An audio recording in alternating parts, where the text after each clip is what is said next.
We're all owned by the Syndicate, body and soul. Or should I just say body? Hello, filthy movie lovers, something weirdos, and anti-criterion bros, to the 16th episode of the Sin Syndicate, the only podcast that has seen the inside of the King's Stud Beatnik orgy and knows to never board a midnight flight to Amsterdam. My name is Gentry Austin, writer and researcher, and I'm here with my co-host, adult film historian Casey Scott. And in this week's episode, we make our triumphant return to black and white roughy New York City for a sad story of showbiz ambition, the friendship between young ballerinas, and how their lives are turned upside down by a sex deviant with untreated mental illness. We're talking writer-director Stanley Brasloff's 1968 feature film debut, Two Girls for a Madman.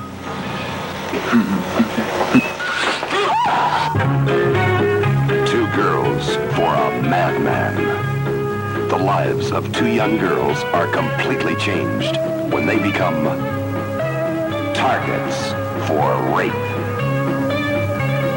This is Tony. She is too beautiful to be good. You faggot rat! This is Sonia. She's too beautiful for her own good. Please let me go and I'll do anything you say. This is Frank. He's too twisted for anybody's good. You call it a rest home. I call it a happy farm.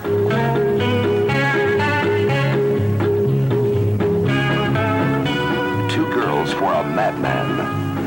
A film so provocative and daring in its concept that it's recommended for mature audiences only. Oh, I dig long-legged dances.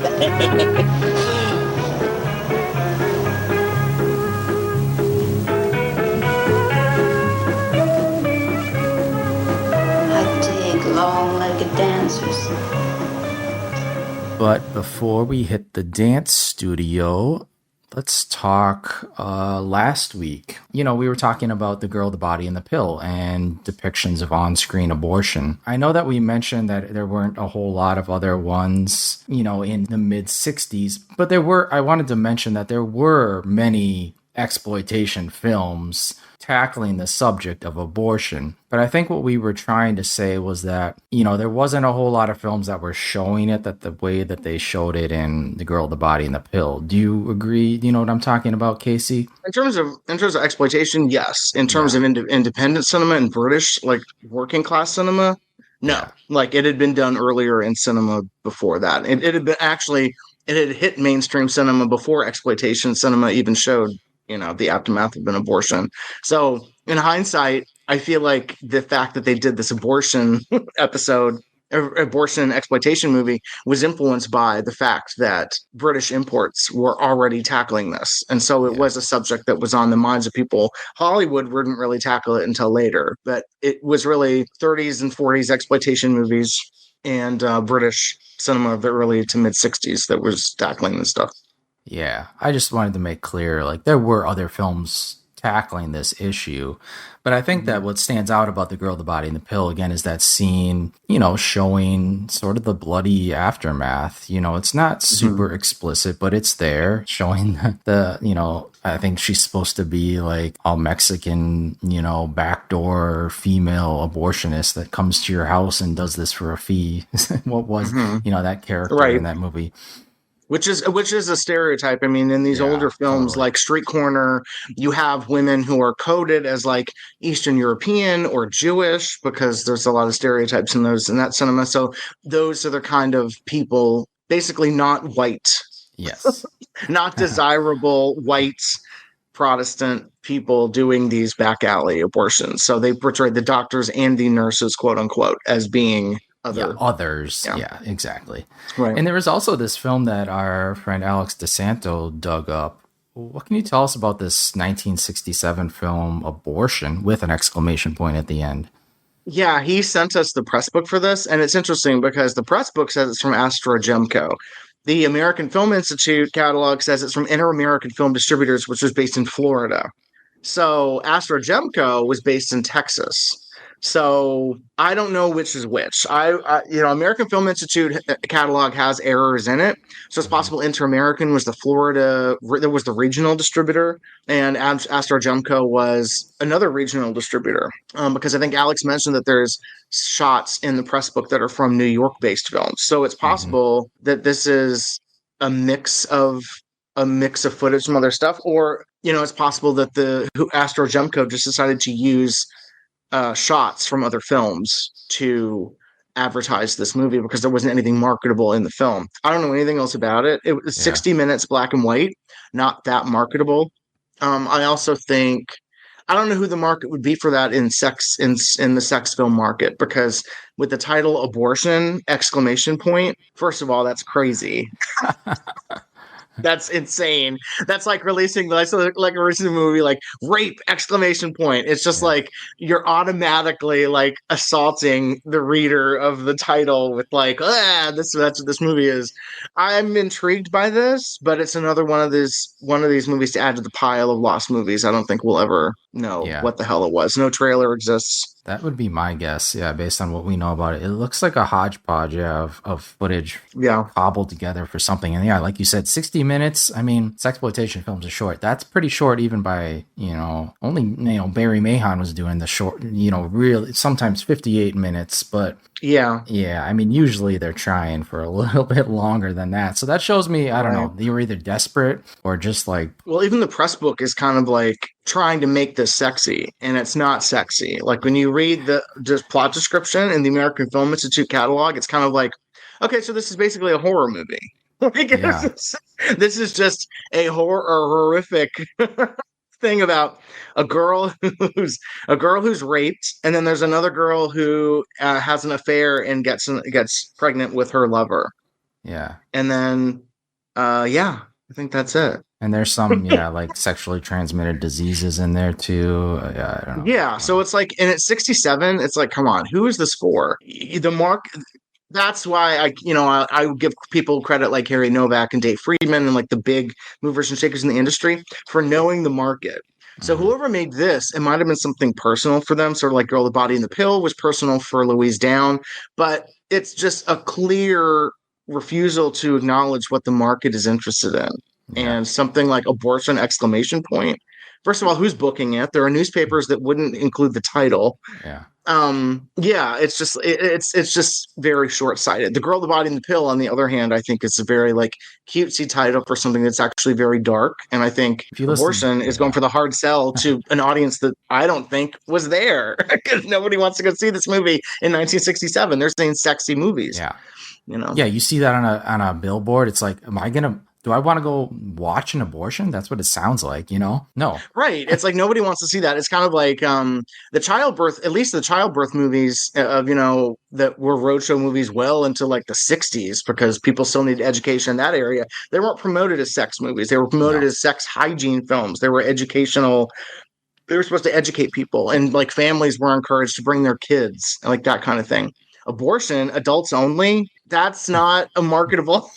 What the hell is this? Yeah, so I'm intrigued, but I'm also like, I just want to know how wrong-headed this movie is based on the plot description in the press book. Yeah, and there's no director mentioned either. So no, there's nothing. Mystery. There's not. I don't think there's even credits in the press book either. No. So that's why I feel like it might just be a hodgepodge where there's footage from other movies that are taken in, and there's like a narrator that dubs over and gives it a story. And gives names to characters that have other names from the other movies. Yeah, we just don't know. I'm mildly intrigued, but not that. It's not going to end up on like my top 10 list of, missing movies or whatever. Oh, sounds like a good idea for an episode. Anyway, maybe. Last thing, this Bunny Yeager documentary. I think it's coming out, huh? I'm very excited about this. So my day job, we don't really talk about our day jobs on this podcast. I work for a film distributor that deals with like airline sales and military sales and like not theatrical stuff. When this documentary, which is called Naked Ambition, premiered, I think at TIFF, I think it was at Toronto International Film Festival, we got a screener from one of the distributors or one of the producers, I think, he was trying to pick it up, and they weren't sure if they wanted to get it or not. So we got the screener, and I watched it first. And I told our doc salesperson, I was like, "There's too much nudity. This wouldn't fly on airlines, but it's great." She watched it and loved it, and she actually has said, "I will listen to your podcast when you do the Bunny Yeager episode." So we need to do a Bunny Yeager episode, so my coworker can listen to this podcast. But the doc is great. It actually, it not just is about Bunny Yeager. It actually takes a detour and talks about Maria Stinger, who was a very popular nudist camp actress, and interviews like her granddaughter. So it interviews a few other models who work with Bunny Yeager, who is still around. It talks about Bud Irwin, who was her husband, who she made Sextet in Room 11 and Orgy Revenge with, and about his suicide. It includes, really rare interview footage with her on like that 50s TV show about like What's My Secret or What's My Line or whatever. So yeah, it's really well done. I would love to have one or both of the directors on to discuss it, and then we can talk about a Bunny Yeager movie.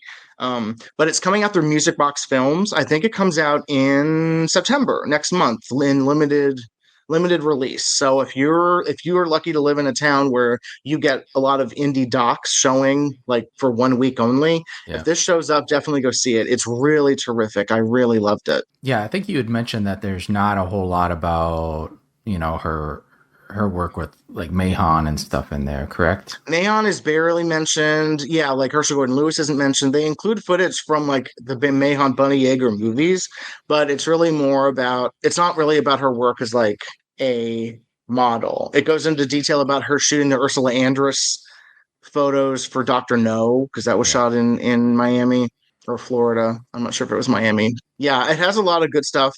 There are some issues that I had with it, but they're not strong enough to overwhelm the fact that it's a really important doc that goes into really good detail about why she's an important figure, and we should definitely know her more.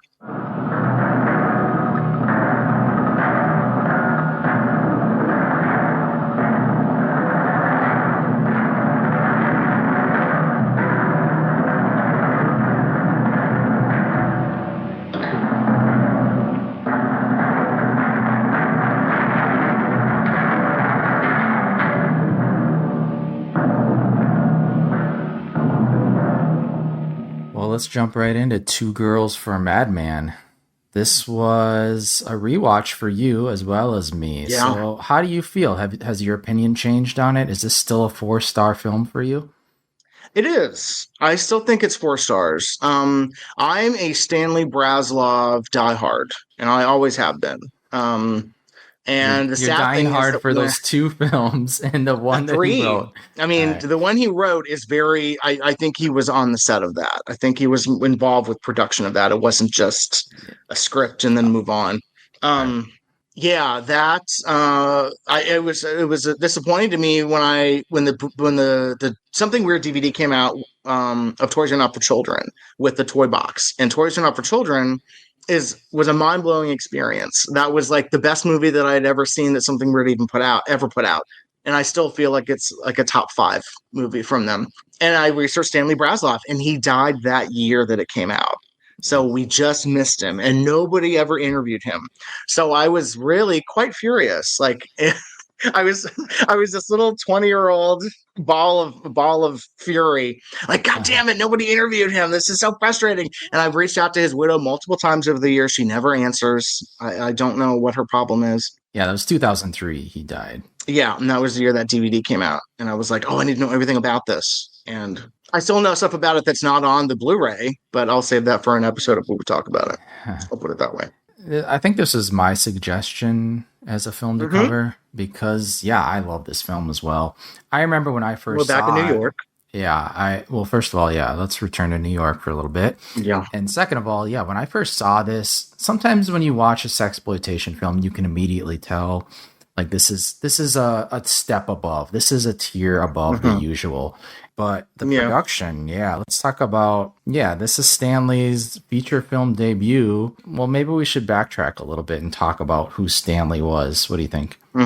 Sure. A lot of information I know about Stanley is from Stephen Thrower, who, like you said, he's on that Toys Are Not for Children extra, talking a bit about him. And I think a lot of people have heard that he was a comic, and that is part of his story. So, Cliff's notes from Stephen Thrower. Thank you, Stephen. He was born, Stanley Brasloff was born in Philadelphia in 1930.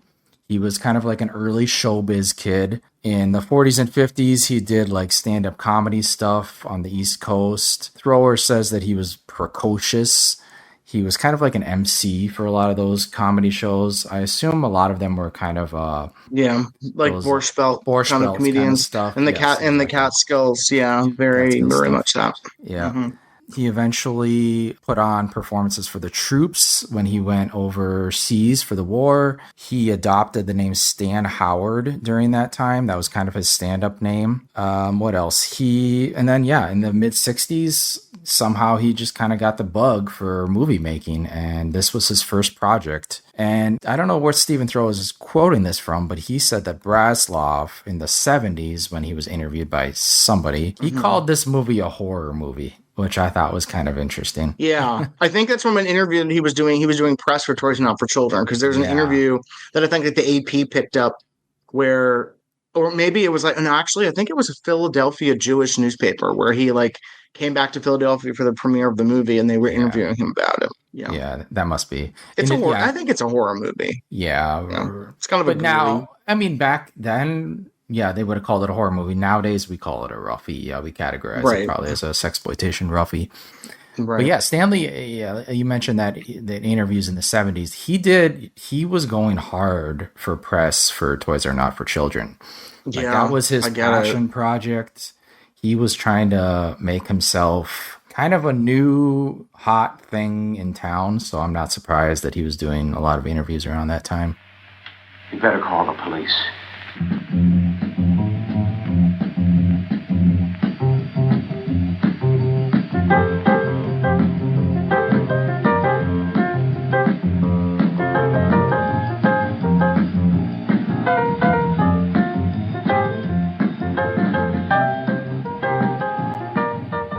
But this film, New York Shot, let's talk about some of the people behind it. Where do you want to start? First of all, something that I haven't updated the IMDb with, and I don't think I ever will. It's Brasloff with one S, not two. Okay. I don't know where the two came from. It's Brasloff.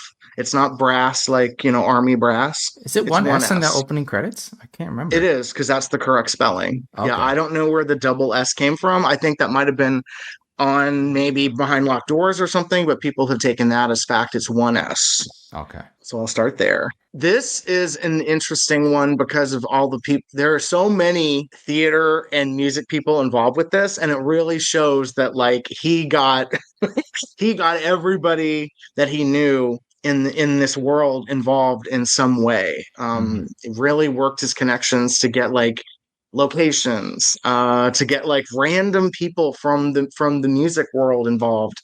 It's really interesting to see how he brought all these people together to make this movie that the sex is pretty negligible, honestly. There's a long orgy sequence that could have easily been cut out. It goes on way too long. And there's a random nudity in a locker room scene that also could have easily been cut out. All of the actual nudity is stuff that could easily have been sliced. All the stuff that works in the movie is the stuff that isn't the sex. I mean, it isn't the consensual sex. I'll put it that way. The assault scenes are horrific, but they're also not as graphic as you think they would be. It's really more a lot of threats than it is, actual on-screen horrificness. Yeah, so the copyright is Brasright Films, which is Brasloff and the Reitmans. So the Reitmans, the credited on the movie is associate producer Aaron Reitman. His father was David Reitman, and so David Reitman was the guy who collaborated with Brasloff to finance the movie. So they were a father and son team who were bookers for the Nemerson Hotel in South Fallsburg, New York. And that was a very popular Catskills, New York, very well known for its entertainment and getting a lot of big people. And so he obviously knew them from his days entertaining as a comedian in the Catskills, or even as an MC for a big show in the Catskills. So he got them involved. Yeah. Why Aaron is credited and David is not, I don't know. But Aaron was the son. So I imagine that he was like, well, this will be good to get your foot in the door in the business, possibly. So here, take this associate producer credit. David died in 98 in New York, and then Aaron died in 2014 in Florida. So they're both no longer with us. Yeah, I mean, that's kind of the genesis of this, is that he wrote the script and was like, well, how am I going to get this done? Let me go find somebody who has money in the entertainment field. And he did the same thing for Toys Not for Children. That was financed by Max McGarry, who was a big Broadway, producer and financier. So that was made with Broadway money too. So the Reitmans apparently liked the script and we're like, well, we like you, Stan. We'll do this.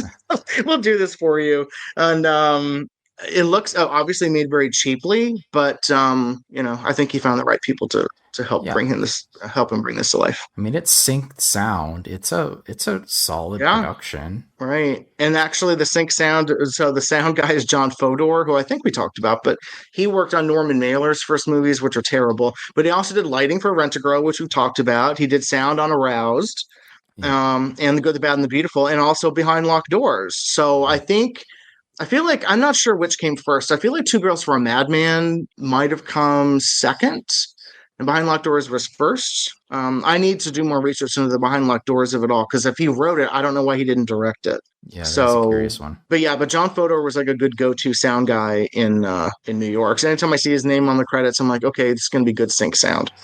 But Mama, Mr. Selinsky of the Dutch Ballet is coming tomorrow to look us over, and I'm very foggy about the third movement.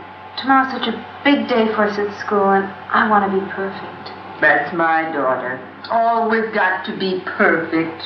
Yeah, and photographed by Victor Petrushevich. Am I saying that right? Yes. Yeah, one of my absolute favorites. Unfortunately, he died the same year this came out as well, 2003. That was a bad year to lose people.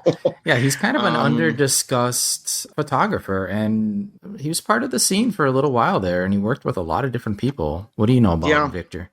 Well, he was a Latvian national. He moved to the U.S. in 1956, and before he moved here, he was working for UFA throughout Europe. So he was working, in film for the German company UFA. Then he moved to the States in 56. He married a woman named Helga. I'm not sure when they got married, and I think Helga's still around, but they were kind of like Rob and Nora Maxwell in that. If you saw Victor's name on the credits, Helga was going to also be involved, because she was another film person. She edited a lot of Victor stuff, and she edited stuff that Victor photographed. So she edited this one. She's credited as Elga Kaplan for script supervisor, which is strange because Kaplan is not her maiden name. So I'm not sure where that name came from. But yeah, Victor Petrushevich very involved with all this stuff. He also photographed Behind Locked Doors.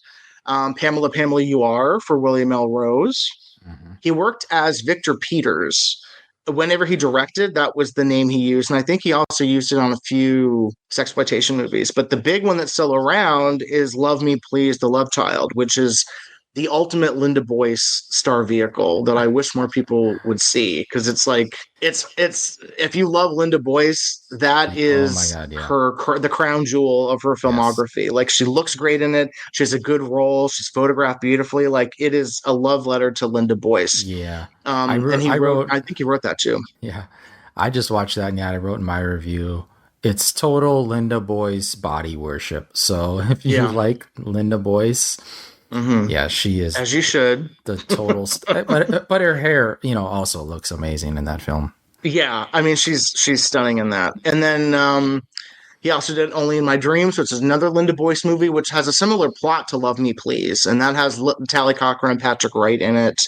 Lost, right? Isn't that Lost? Yes, that is Lost. But I have the press book, which is why I'm dying to see it. He was. Apparently, so Joao Fernandez, I think most people know him as a cinematographer, but he started as an actor. So he's in Love Me Amazing Please, Transplant. Yep. He's in Love Me Please. He's in Submission, which I think Victor might have also worked on.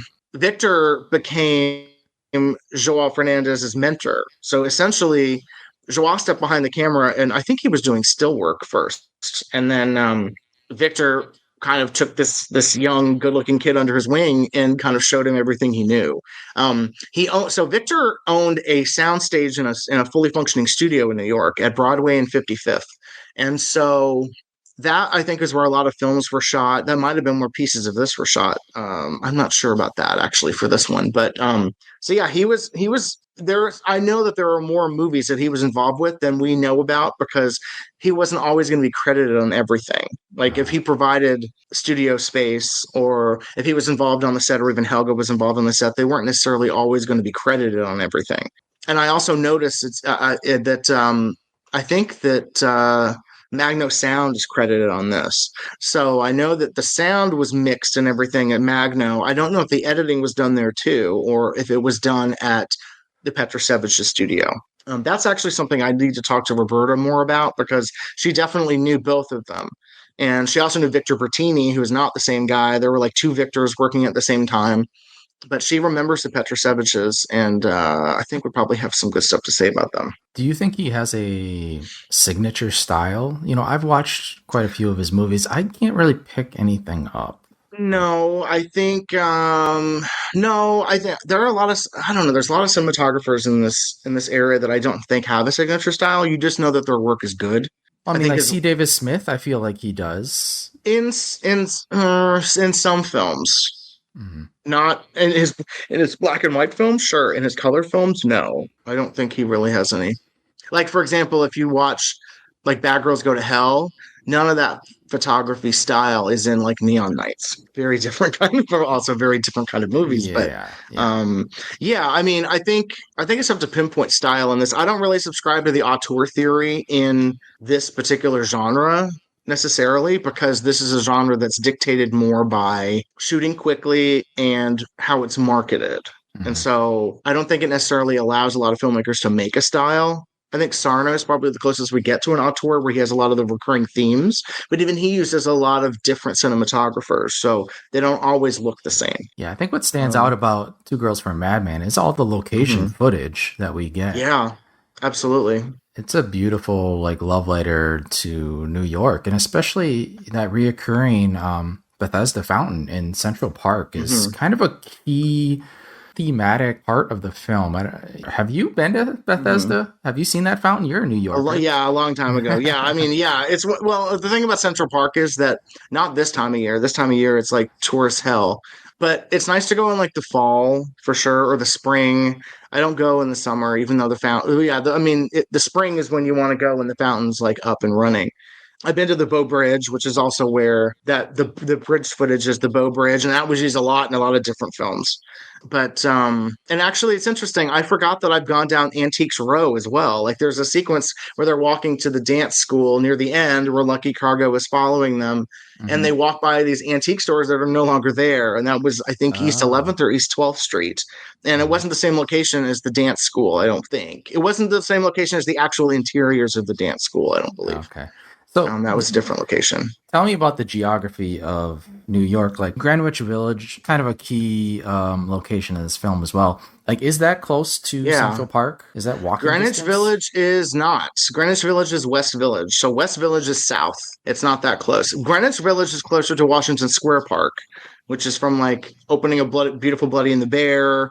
And there's other films that are shot there at Washington Square Park with the arch that looks like the Arc de Triomphe in Paris. No, Central Park is more associated with like the Upper West Side, the Upper East Side, Midtown. There's that part where she's like in the car. Arlene Farber's character's in the car, and she says like, "Where's the fountain from here?" That's like her North Star. Is like, not even I know close. The fountain. But they just came out of a Greenwich Village Beatnik bar. So which really irritates me because I wanted exterior so that I could see where the hell this place was. I have no idea where that club was, and it really irritates me because I like it when they give us like some clues. There are some films that like they actively avoid like street signs so you can't pinpoint the places, and I'm just like, I get it, because then you don't want to necessarily get fined for shooting at a location, but like nobody gave a shit. If the film is done and released, they don't care. But like Antiques Row is the East Village, so that's not even close to Greenwich Village or Central Park. So, and also they go by Longchamps, it's one of 12 locations of Longchamps, which is not around anymore. It was like an upscale diner, or not a diner, it was like an upscale restaurant. And they had locations that were kind of close to where Central Park would be, but it's like they walked all the way from like, I don't know, I'm trying to think of I'm trying to think of where Bow Bridge and I'm trying to think of those cross streets, but we're talking like blocks. Like the geography in this movie is all over the place. Like anyone living in New York would be like, well, that doesn't make sense because that's not even close. They had to walk like 40 minutes to get down there. Actually, yeah, if you're going from like from Bow Bridge down to Antiques Row, which is East 12th, East 11th Street, that is, oh my God, at least 45, 50 minutes. Okay. Walk. Yeah. All right. Which I used to do when I was afraid of the subway when I first moved here, like a little turd.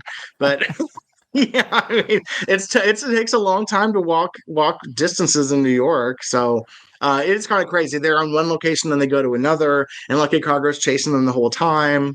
I was. And then there's like there's a home location, which I don't know where that is.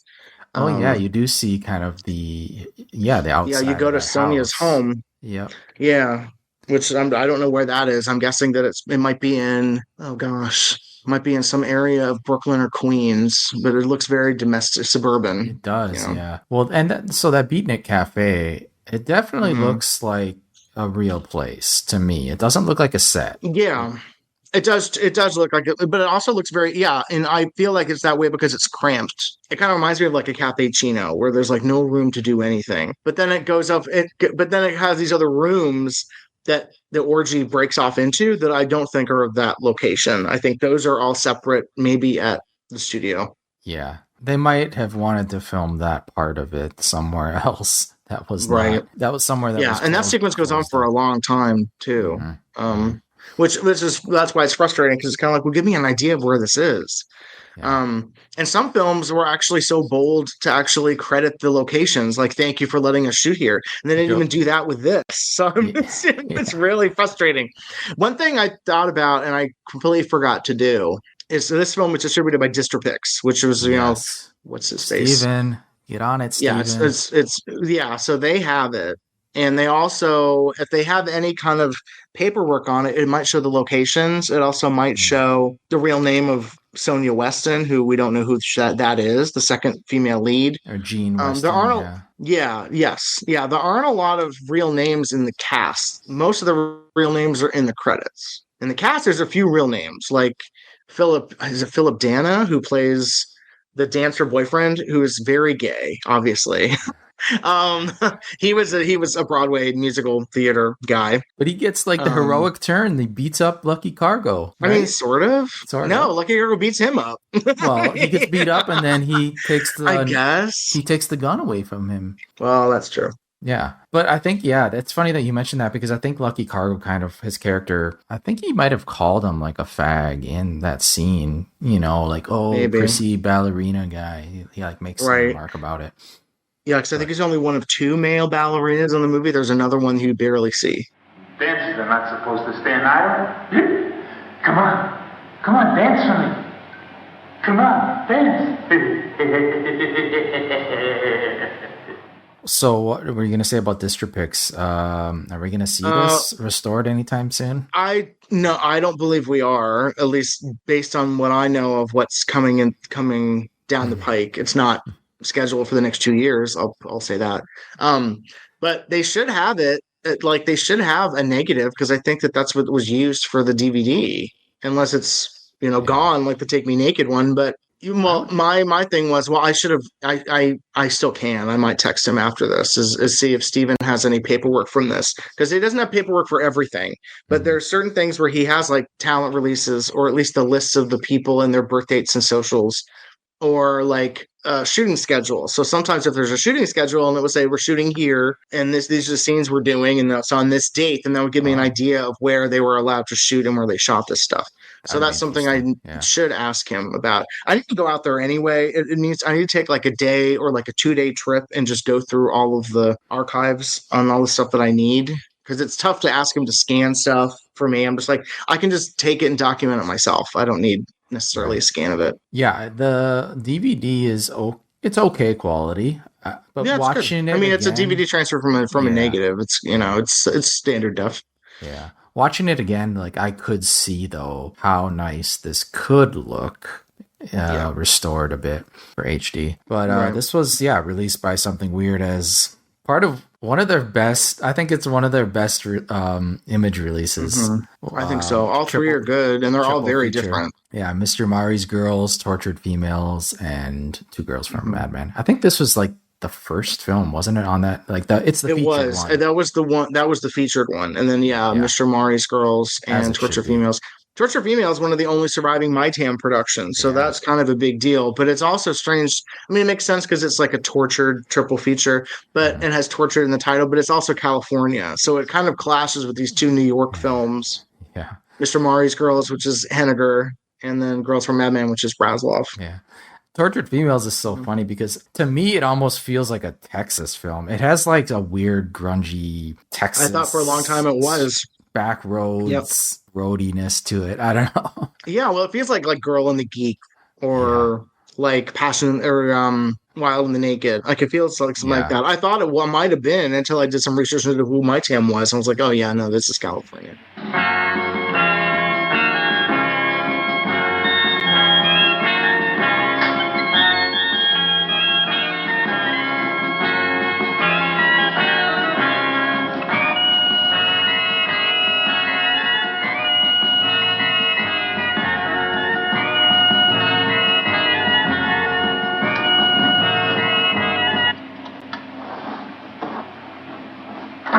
Anything else about the production though? Yeah, we haven't covered. Music.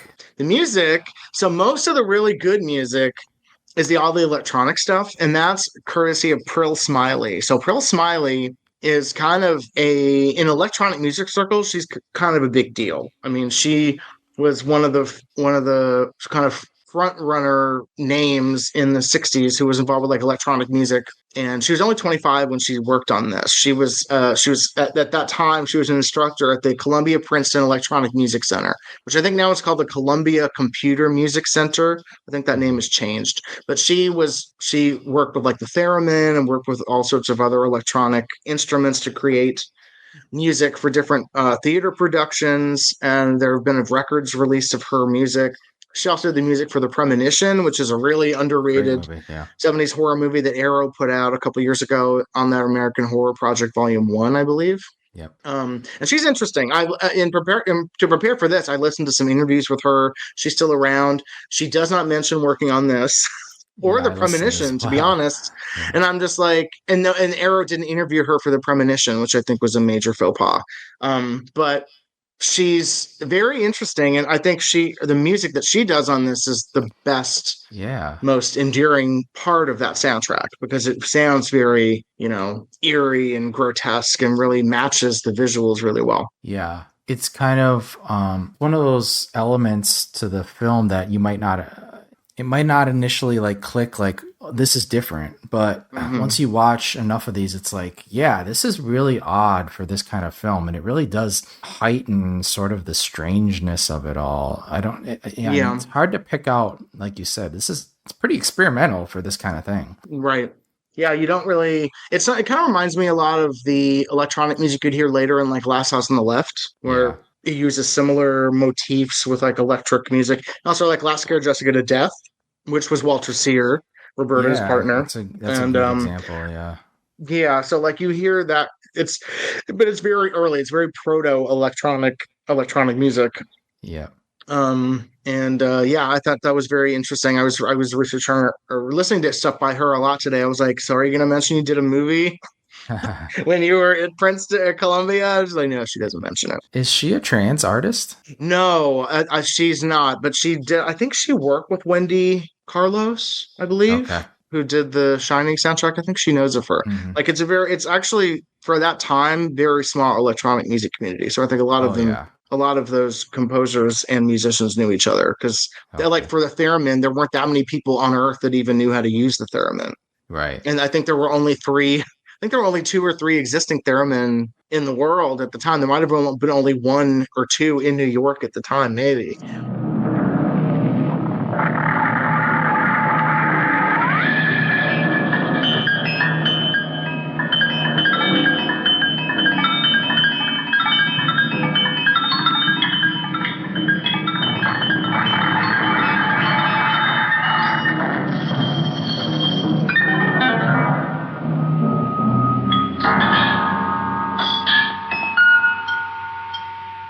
I tried researching the singer that we see in the Linda Lee in the nightclub. It's such Linda a Lee hard is too name. common of a name. Yeah. And she wrote and sang the song she sings, which is like a folk song, and that didn't help me either. Like it's not registered to the Copyright Office or anything, so that didn't help.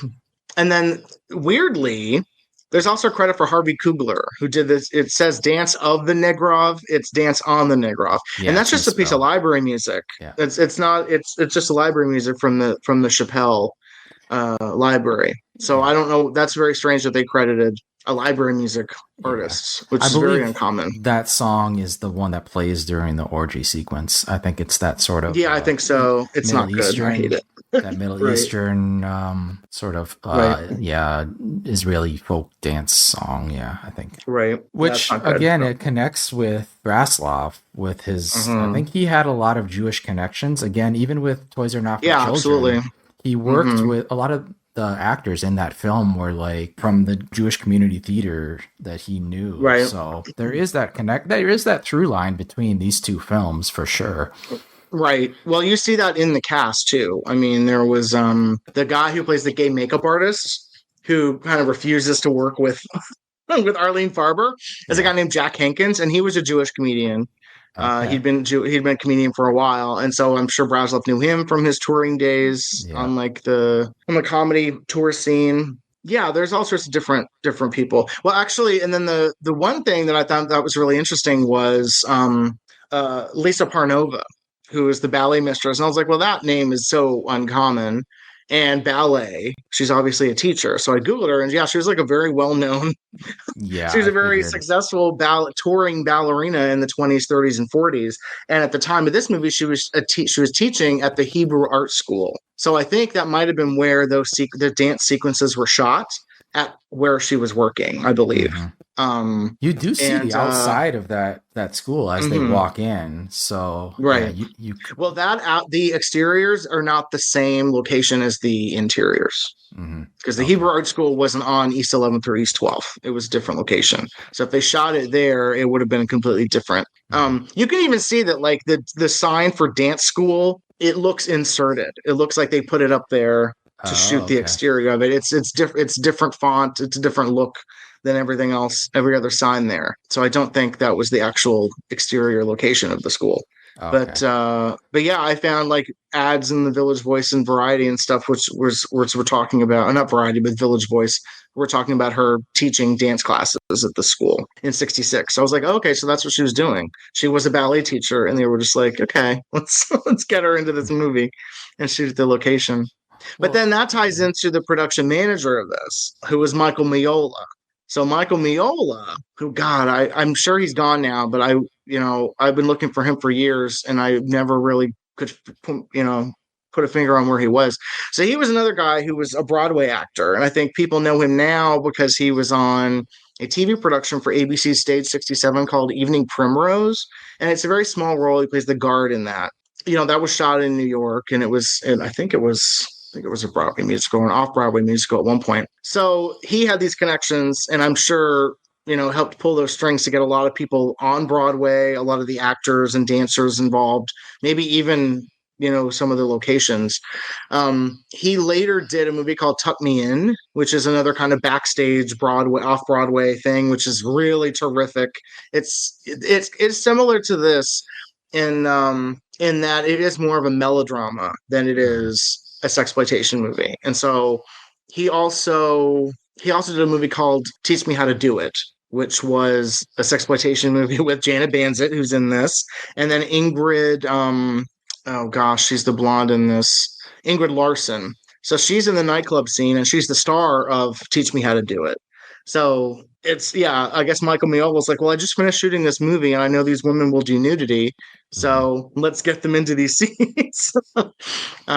Where was Janet Banzett? I couldn't find her. Janet Banzett is the dancer in the locker room. She's only there to take her clothes off.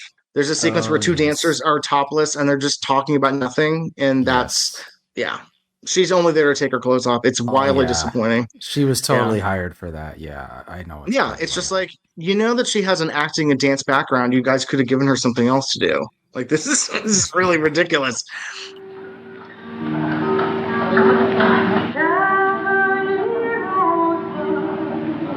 Now I remember tomorrow may never last. Spring will be on. Winter will slow us down.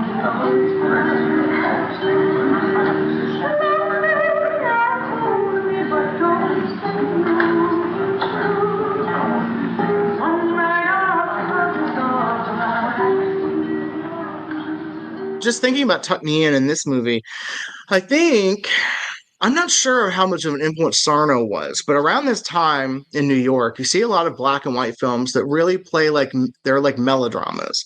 So you have stuff like this. You have The Procurer and Room and Broad by Graham Place. What is it? Own Holy Matrimony is kind of like that. Like there's a lot of movies that are really more focused on like melodrama and character and acting and production, and the sex kind of comes secondary to everything. Tuck Me In is very similar to that. The Love Object is similar to that. And so it's kind of like the last gasp of New York softcore before hardcore takes over, where you have these filmmakers that want to make films like Sarno was doing, where it was really much more about the scripts and getting the best actors you could and getting really good technicians who could make it look good.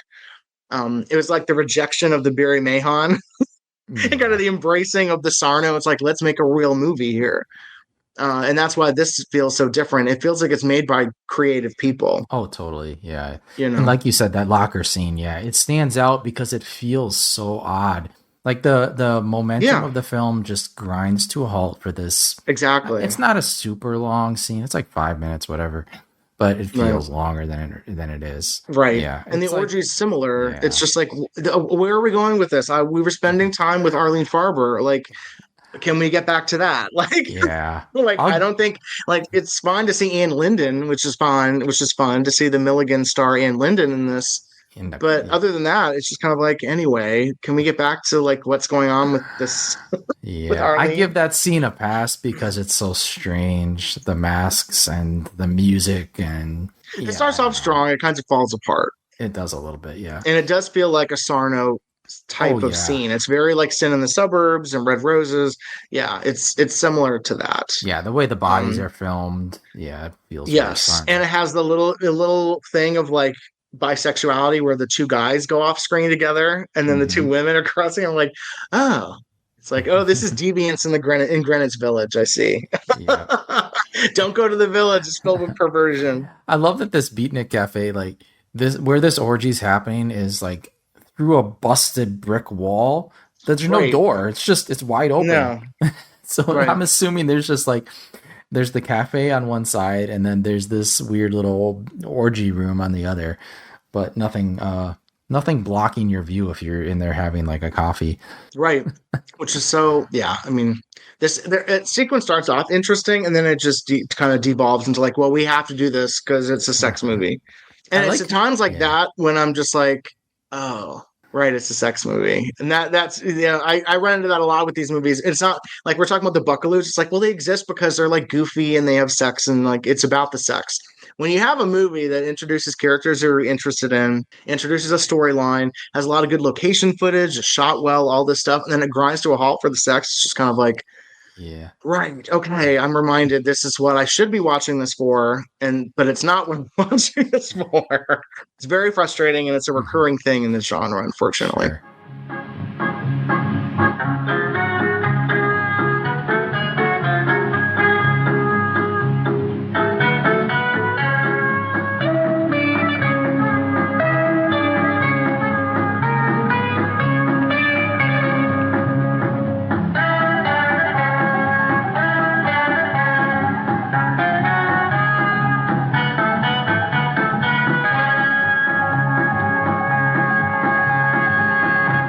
Let's talk about some of these main characters. Let's start with Arlene Farber. Arlene Sue Farber, under the name Tony France. Why very is she strange for her to be using a fake name. Yeah, I don't know why that established with right. She had done Teenage Mother. She'd done Girl on a Chain Gang. Like she hadn't done Female Animal yet. But yeah, like she was established. She'd done movies in New York at that time. She was with Jerry Gross. I don't think they hadn't got married yet. I don't believe, but yeah, she was like his regular girl. So for her to show up in this under a fake name is very unusual. And so, yeah, when I emailed her, I put the subject line Stanley Brasloff. I didn't want to be like 2 girls for a madman.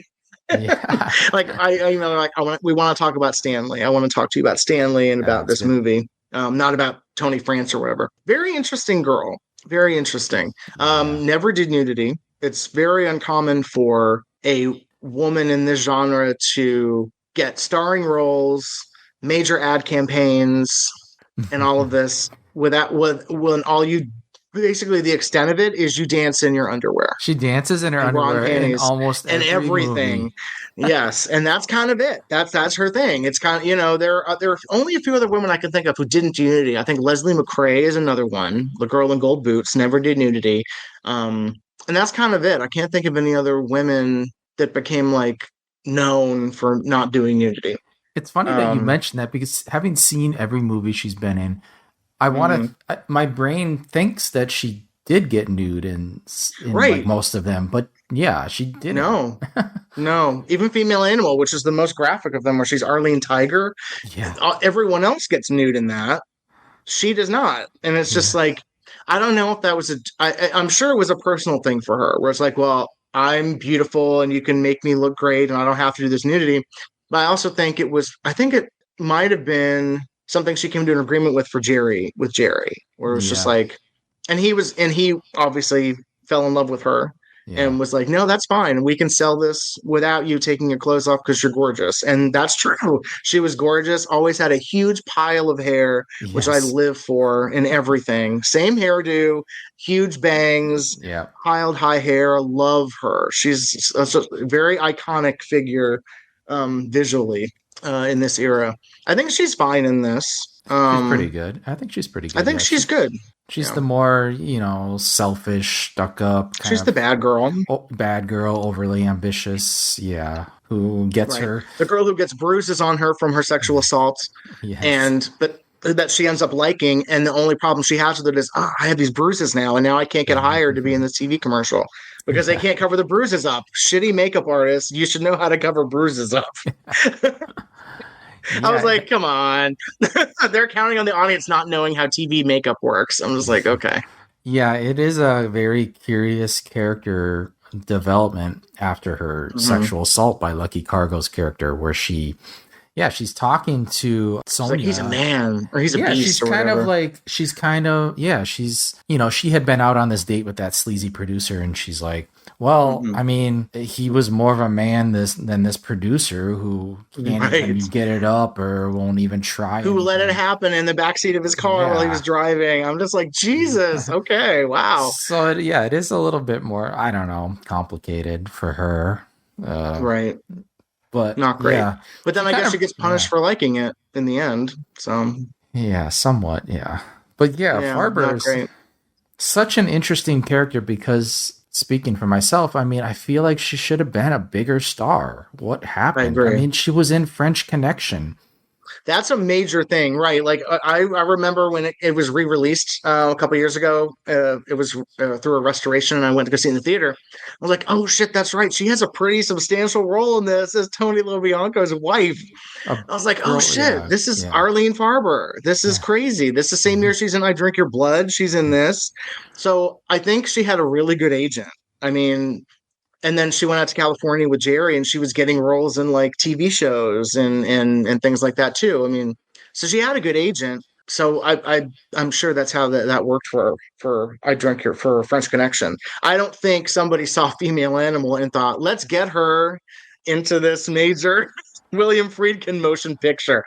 Yeah, I don't think it was like a Tony LoBianco where if they saw Honeymoon Killers, they'd be like, oh, this guy's really good for this movie. Let's do it. I don't think there was anything they would have seen on her resume that would have been like, oh, this is, let's cast her in this major Gene Hackman film. Yeah, I don't know how she got that role. I almost want to think it was just kind of luck. So maybe she just... It has to have been casting. Like, I think she auditioned for it, just like, standard New York. You go, you hit the pavement, you go on auditions, you get the role. She just got really lucky that it was that movie. Yeah. I mean, she has a small scene too with Roy Scheider. It's like... Arlene, what are you doing here? Why could you not? I know. It's very random. Success. Exactly. And it's like when Sharon Mitchell shows up in Night of the Juggler. I'm just like, what? Sharon Mitchell and has to help James Brolin find his daughter and has dialogue with James Brolin. I'm like, what? Sharon Mitchell? What? Wait, what? I just saw you in porno movies last week. Yeah, it's really a nice surprise when you see somebody known for less than mainstream work kind of show up in a very substantial appearance in movies like that, where it's just like, oh, okay, good. They were able to break through. I wonder if like the Jerry Gross of it all was sort of an albatross around her neck. I don't think it was. I mean, I don't think it was because I don't think she would have gotten into French Connection because by that time she was established as a Jerry Gross girl. She'd done like 3 major films for him. Well, 3 majorly promoted films for him. Girl in a Chain Gang, Teenage Mother, Female Animal. I'm not sure I don't think it was. I'm not sure. But then again, without speaking with her, I don't know how much aspirations she had to be a star. I don't know if she wanted to be a star. I don't know if she just wanted to be a working actress, which she was, because she was regularly show up on TV shows and in bit parts in movies and things. So she was working. I think once you were able to get into French Connection, I think you put that on your resume and that gets you the work. You don't necessarily. I don't think she would have put Female Animal on there because she's Arlene Tiger in that. I don't think that would have been on her resume. This movie certainly wouldn't have been. Yeah, like French Connection, she doesn't stand out as like, oh, this is like one of those, a softcore starlet we're going to throw in this picture. She looks like she fits in with everybody else. Yeah, she looks like a local Italian wife of like, like a drug dealer or a mobster kingpin or something. I feel she like very much looks the part. Yeah, if she wanted to, like you said, we don't know what she wanted out of her career, but I could have seen her playing this part a lot more of like a Italian girlfriend type character. Right. No, I mean, and it helps that she's just like, she was always visually stunning. So yeah, it's always a really nice surprise when I see her show up in like random stuff. If I'm watching some old TV show, like I think she was an episode of Maniac that I saw. Oh, really? Okay. Yeah, she randomly shows up on stuff, and it's always nice. It's kind of like seeing like Claire Brennan. I saw in an episode of like Family Affair a couple years after She Freak. Like it, yeah. It's in Luann Roberts. I saw an episode of Ironside. So like you get the impression that they are trying to be working actresses. They're doing the sexploitation on the side because they need to make money. They're comfortable doing nudity, or in Arlene's case, dancing in her underwear. And are able to kind of work at the acting if they wanted to. Yeah, sometimes it's important to remember that, she didn't have like a ton of film credits, but like you said, she was working in TV as well. So it's not like she disappeared for long stretches of time. She was working. No, she's like a character actress. Yeah. That's kind of like, and also Fleurette Carter from Aroused and the Hookers. Like she showed up on an episode of the Bill Cosby Show that I was watching from like 1971. Like these women are working actresses. They show up. It's just they have to take what they can get, and that's why I think when you get like a substantial role, like a lead in this, you're going to take it. And then if you're able to get a smaller part on like a local TV show, you'll take that too. Like it's I forget who it was. Like multiple actors have said, like take every part you can get because why wouldn't you? Yeah. Like if you get the part, you get it, and you take it, and you do what you can with it. Yeah, I don't know. Maybe I'm overselling, but I just don't know why she didn't get more lead parts in movies after this. She's not. I think she has she's a limited range. Okay, it's that simple. She's not. She's not a Pat McNair or who in this time. I think Linda Boyce has more range than her. Like there are actresses that have more range with her, and especially she's very young at the time. I think she was like 19 or 20 in most of this stuff. So like she's very young. And she fit a certain role, and that's what she was good at, and that's what she was. Those are the roles she was cast in. I don't think she's like an unsung. It's going to sound terrible if she ever agrees to do the interview with us. I don't think she was like an unsung thespian. Sure. I think she's very good in the roles that she has, and she does what's asked of her, and she brings those characters to life very well. I think if you were going to put her in a role as like Madame Bovary or something, that's not going to work. Or like, Blanche Dubois, not going to work. Like, I think she plays the exact kind of roles that she's supposed to play, which in this case are like bad girls with like a little bit of a soft side. Yeah. And that's usually the role she played, except in I Drink Your Blood, where she's like the good girl. Right. That's kind of the most different role that she played compared to all the rest. I mean, Teenage Mother, bad girl who gets pregnant, girl in a chain gang, bad girl. Two Girls Throw Madman, bad girl. French Connection, bad girl. Like she's a mob wife, basically. Yeah. So I think there's only so much you can do with those roles unless you're like Sharon Stone in Casino. Yeah.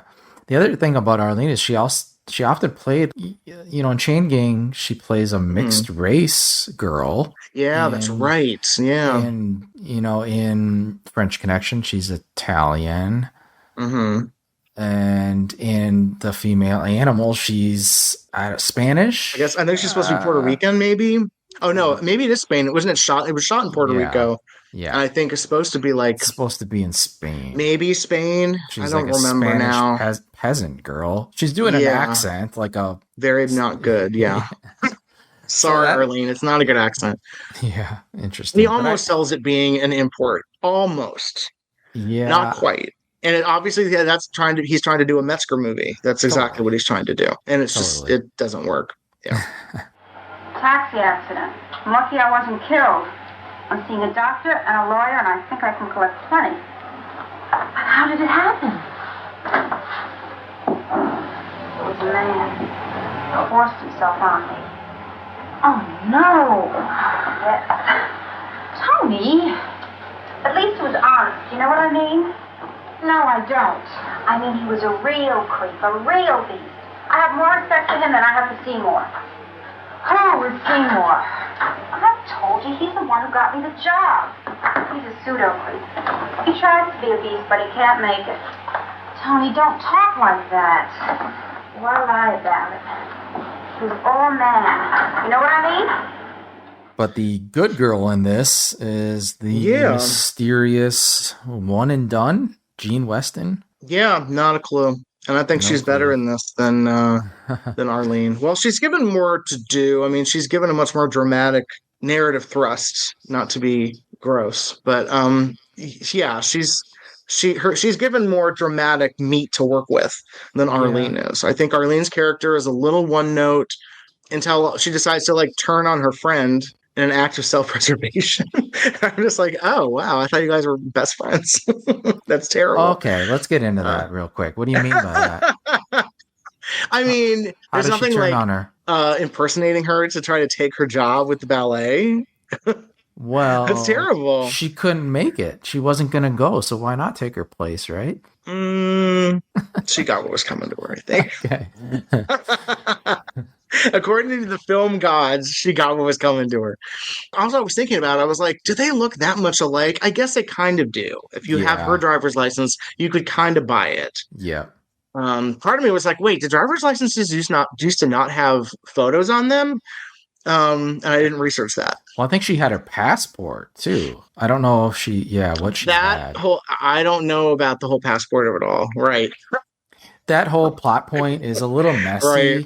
Yes, it is. The editing around that. And at times I even heard like in the audio, it sounds like they inserted like a little line to clarify things regarding her having her passport and stuff. So even when they were making it, it seems like it was like not really thought through well enough. Like, oh, this is going to be a little unclear to the audience. Let's try to clarify it. And it's still confusing. Right. Yeah. Well, the one thing I do like about that ending is you get to see her go to LaGuardia Airport, which shooting in the airport is crazy. I always love it when like filmmakers decide to just go for broke and shoot in a major airport and hope security doesn't do anything about it. LaGuardia is literally down the street from where I am now. Like that's my favorite airport in New York. I don't mess around with JFK. It's a nightmare. So like LaGuardia is the preferred New York airport, just for the record. But also it's not. Oh, it is an international airport. No, that's right. My thing, it typically doesn't do one stop trips to certain locations. You have to stop somewhere and then get on another plane and then go. Yeah, they don't do direct flights all the time. Well, who knows what it was? I don't know if they do back well, at that time, who knows, right? A direct flight to Amsterdam, I don't know. Mm-hmm. JFK maybe, but Yeah, and speaking of the confusion, yeah, that whole last scene where Sonia gets like that bouquet of flowers and she's like, where did this come from? And her mom's like, oh, how do I explain this? So the writing on the note is like a condolence for her mom because the people in Amsterdam think that she died on this flight. But how did they get that? How did they get that bouquet so fast over to their house? Like, didn't this just happen like overnight? I think that I'm kind of more okay with because it's like people would do like telegrams and stuff. So I think it was a situation of like telegramming someone and saying, "Here, have these sent somewhere." You know, okay. That I kind of I'm okay with. But you know, and also because the ticket was in her name, right? So they would have informed them.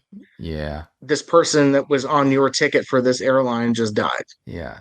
Yeah. The mom just sells it like, oh, it's just a mistake. You know, the mom seems like she's hiding something. It's very strange how that scene plays out. Like, I don't know. Maybe the mom actually saw that her friend died and just didn't want to tell her. I don't know. It's very strange. I don't think so. I don't think anybody knew it was her except for except for Sonia. She's the only one who knew.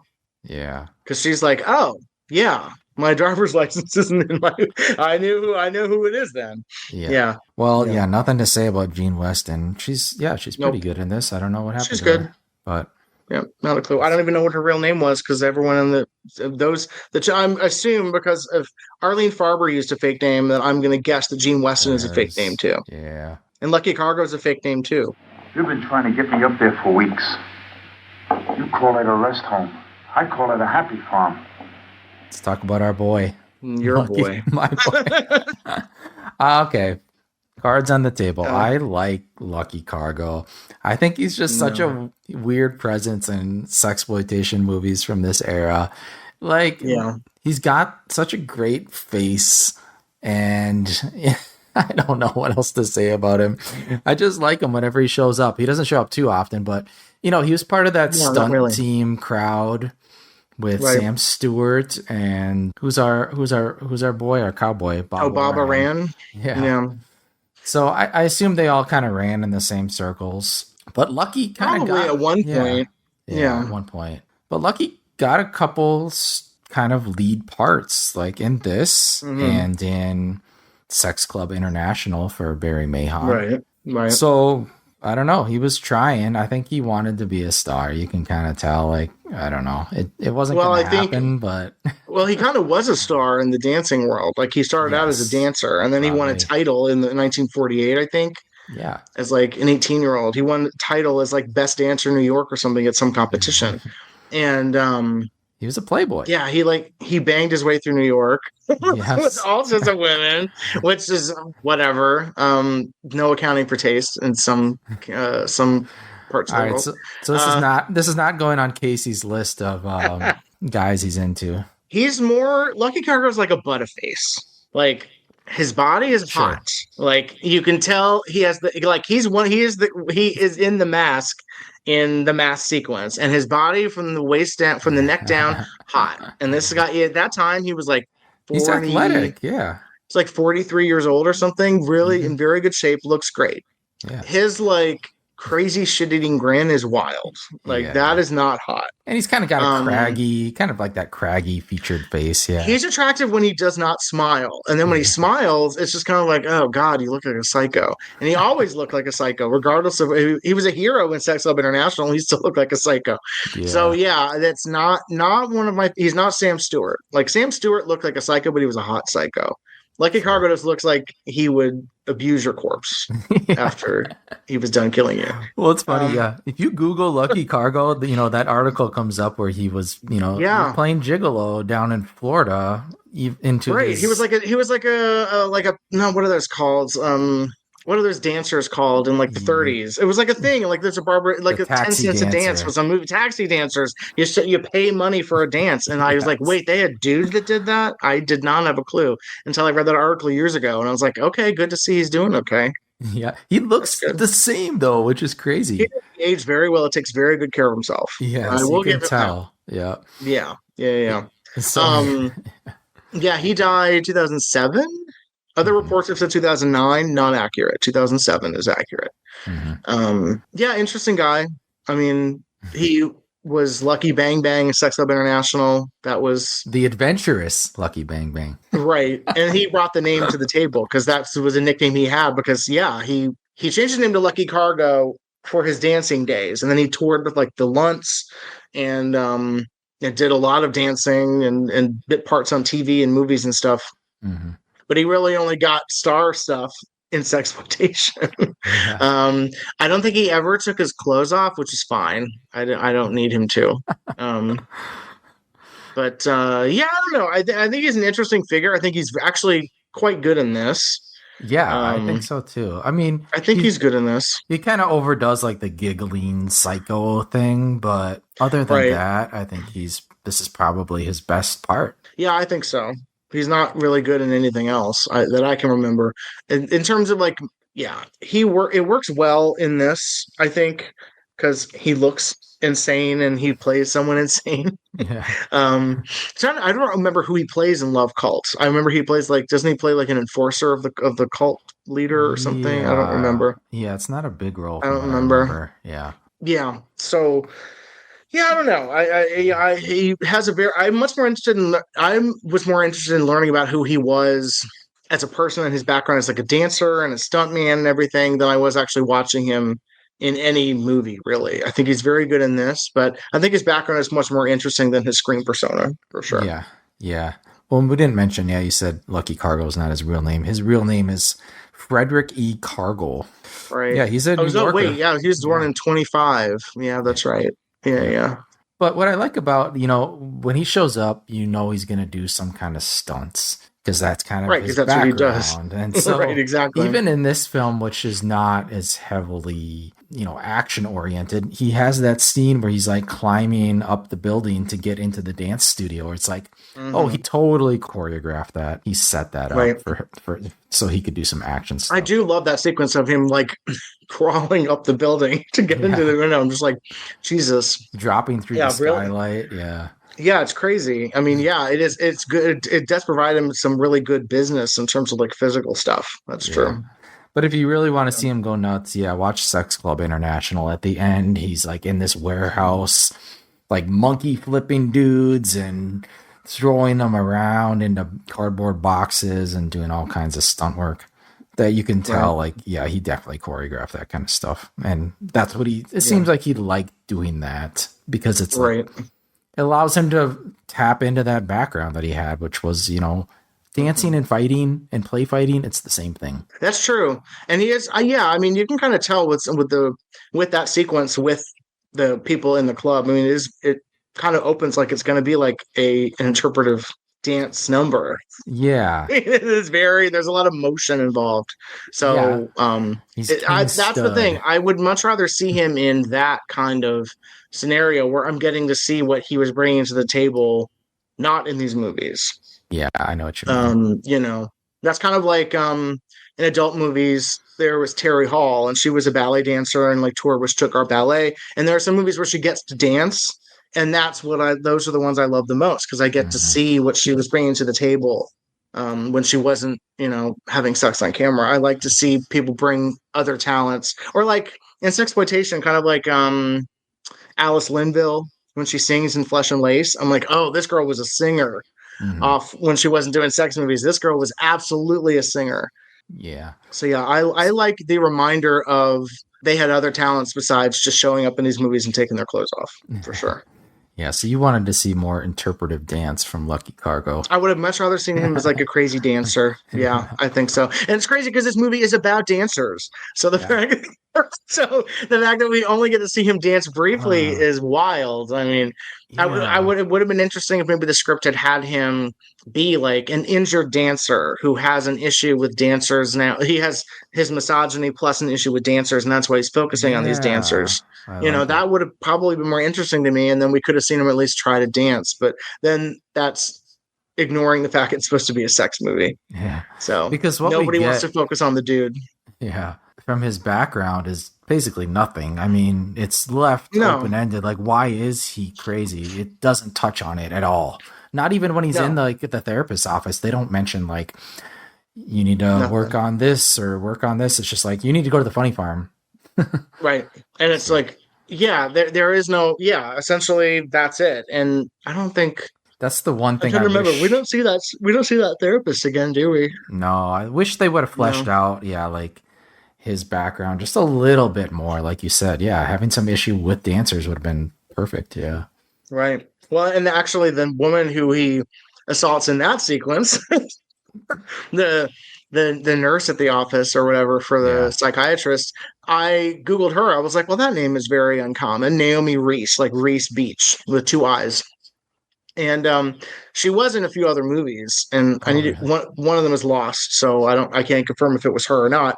But I found a playbill from 1970 for like a Long Island production of Mame, where she plays Vera Charles, which is the role B. Arthur plays in the movie.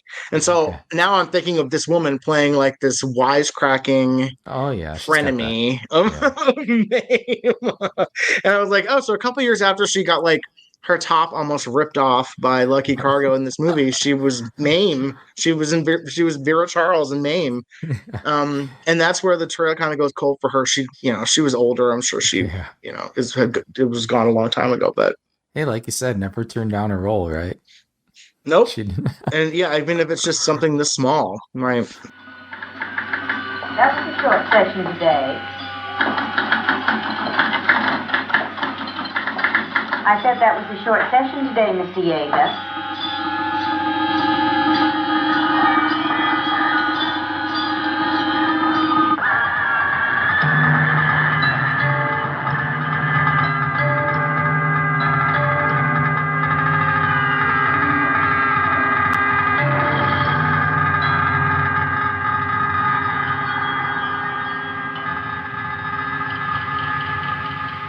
That's it for kind of the big actor. I mean, the main actors in this film. Is there anybody else we didn't touch on? No, I mean, there's a lot of people in this that like came from musical theater, came from Broadway. And so, Miola and Brasloff working those, and probably Reitman working those connections for different performers.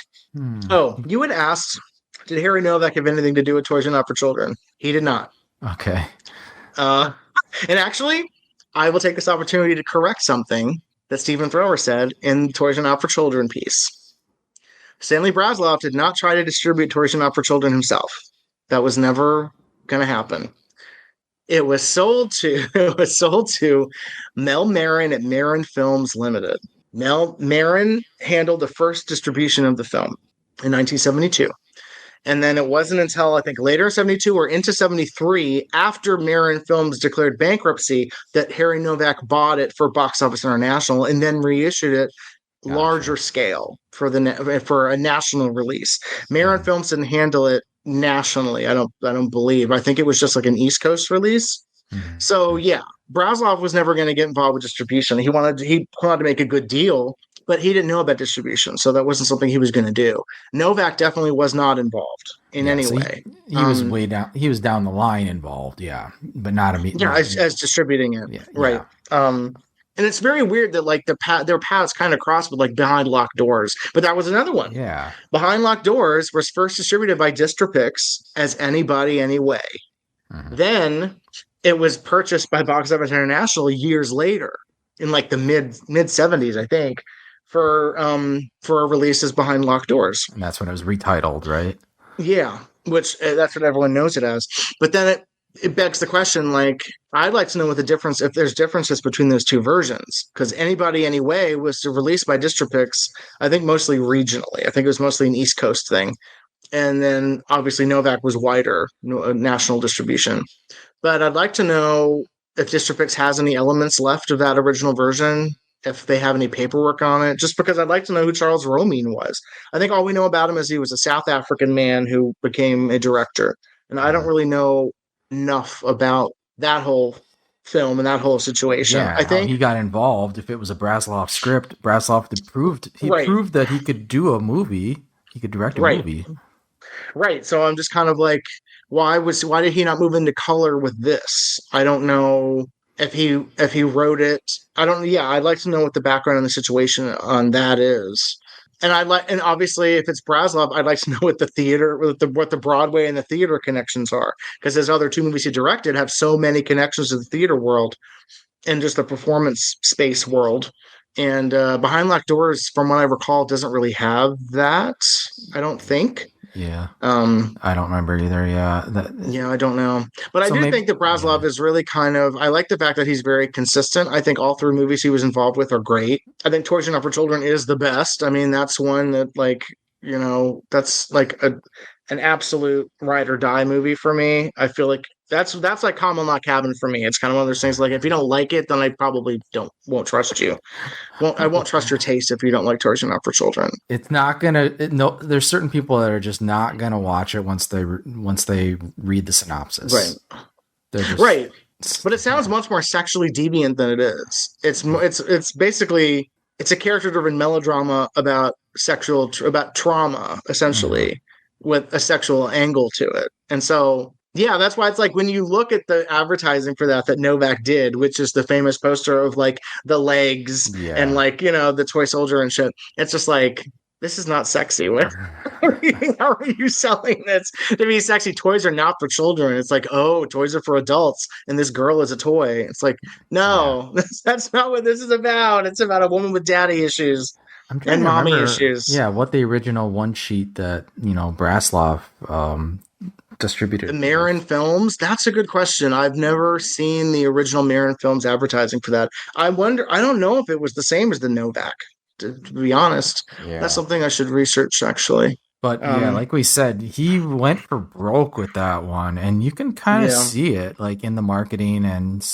it's glitzy. It's, you know, it's trying its best to reel people into seeing this movie that's, you know, a higher echelon sexploitation film. I mean, but it doesn't even really trailer. Yeah, it's hard to sell it as a sex movie. It doesn't feel like a sex movie. No, it feels like a psychological thriller drama, right?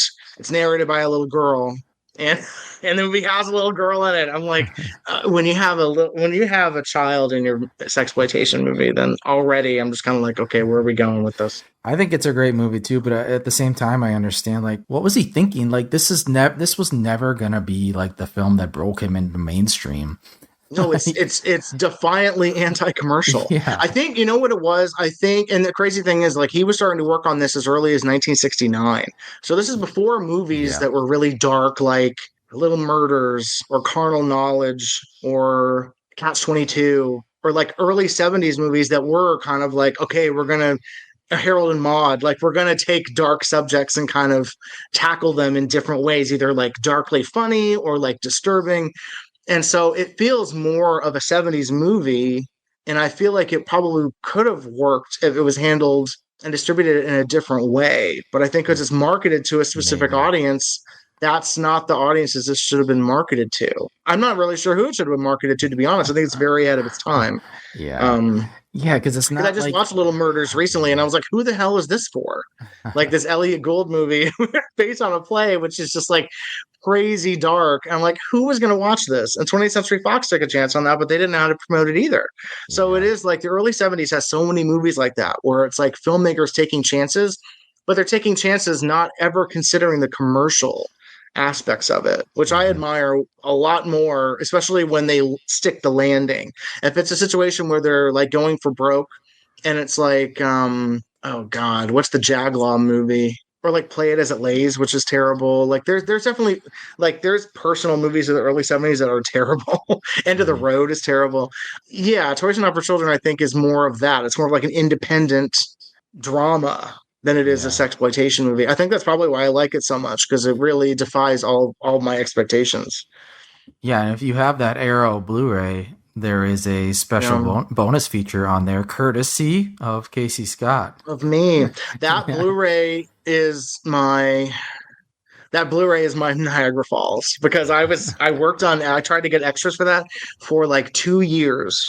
Harlan Carey Poe died, and I'd interviewed him, and then the interview that I had with him, they didn't want included for whatever reason.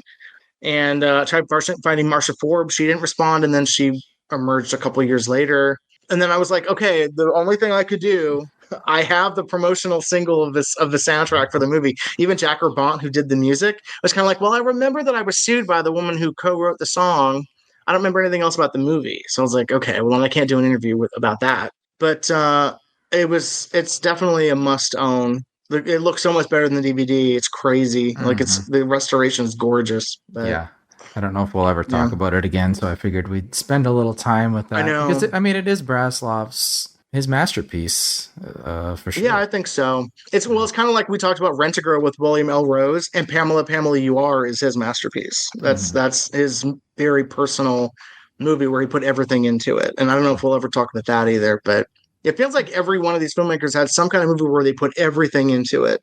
It's either their first movie or their last movie, which is very interesting to note. It's kind of like Kiss Me Quick, perfect right out the gate. First Box Office International movie. Aroused, Anton Holden's first movie, perfect. Yeah, it's too bad Brasloff didn't have success with toys and make a few more, but that's all we've got from him. I mean, what can you say?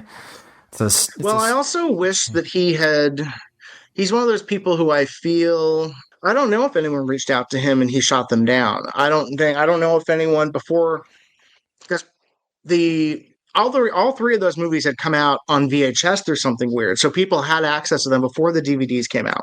So I don't know if some other researcher reached out to him before he died and he was like, I don't want to talk about it. It's too painful. Or I don't know if no one did.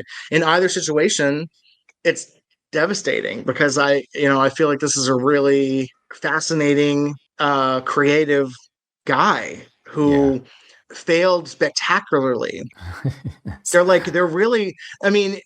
He failed in such spectacular ways. I mean, the movies are terrific. They just turned out to be failures financially. I think creatively, they're hugely successful.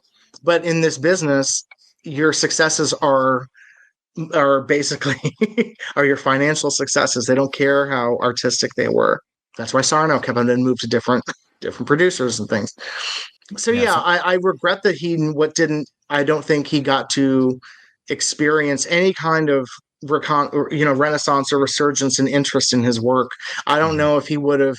I don't know how we would have reacted to that, because I think there was still bad feelings about his time in the industry, no matter how good the films were. If they didn't make him money in a business that revolves around the commercial. Yeah. Then it sounds like he just cut that part of his life out. After his toys, he just went into real estate and tried some health clubs and nothing at all related to entertainment at all. Like not even doing managing of people, not even managing an entertainment space, like nothing related to entertainment at all. And this is a guy who'd been in the entertainment business since he was a child. Yeah, like it is interesting. It's crazy that that one movie that we're not even really talking about is the one that sank him. Because you see with his first movie, his directorial debut, you see that there's something there, and you see like the kernel of somebody who could make something really good. Absolutely. This is still very good. Toys Not for Children is better, but then it's like, okay, where would he have gone from there? Yeah, very interesting, very underrated guy.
I've never been to a party like that before. Well, now you've been to a party like that.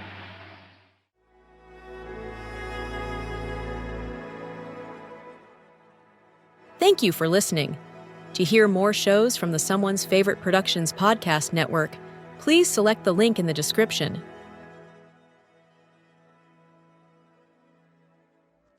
Hey, this is Jason Kleberg from the Force 5 podcast, a show that forces a guest to come up with a movie-themed top 5 list topic, and then we reveal our picks on air. Top 5 heist films, top 5 tearjerkers, top 5 movie dogs. Every show you'll be asking yourself, what would be on my list? Guests include directors, screenwriters, actors, podcasters, musicians, authors, and even a professional wrestler.